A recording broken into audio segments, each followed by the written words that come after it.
我们各地的莲友们，大家早上好，阿弥陀佛。今天我们要介绍的是做人的原则，唯一的准则。有一次，意大利一个电信公司要招考干部，笔试结束以后，公司发给所有来参加应考通过的人一袋绿豆种子，并且要求他们在指定的时间带着发芽的绿豆回来，谁的绿豆种得最好，谁就能获得了那一份竞争激烈、待遇优渥的工作。当指定的时间来临，每一个人都带着一大盆生意盎然、欣欣向荣的绿豆芽回来，其中只有一个人缺席，总经理就亲自打电话问这个人：为何你不现身呢？这个人以待抱歉、懊恼跟不解地说道：我感到很抱歉，因为我的种子还没有发芽。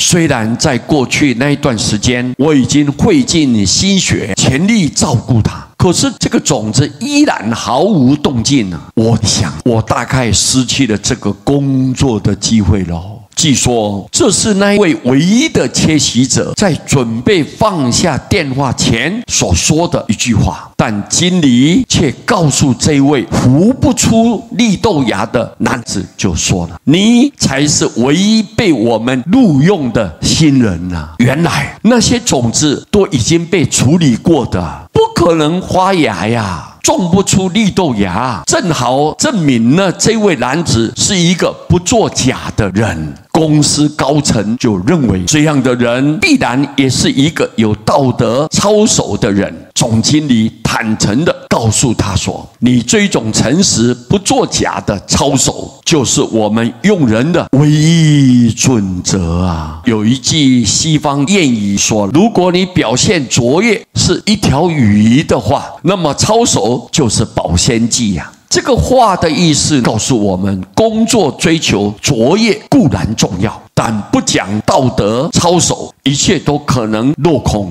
就像一条死鱼，你再怎么新鲜美味，若没有保鲜剂，最后还是会腐烂的。同样的，那些志在必得的应征者所捧出的绿豆芽，虽然无比的美丽茂盛，但他们不能以诚实作为人格的保鲜剂，因此终究还是失去了那一份梦寐以求的工作。我们处事做人呢，甚至于修行，都要以诚实的态度面对自己和他人，切勿自欺欺人啊！你没有证得，你说你得到了；你没有证悟，你说你证悟了。如果你不老实，那么你将会自食恶果。在世间法，你得不到世人的尊敬；在出世间法，你犯下了大妄一戒，必遭下地狱的果报。我们绝不可以不加以谨慎防范啊！各位啊，这个公案虽然很简单呢，但是道理很明白。透过这个内容提醒我们，做人要实在，要坦白，要直率啊！不要用假的来蒙骗别人。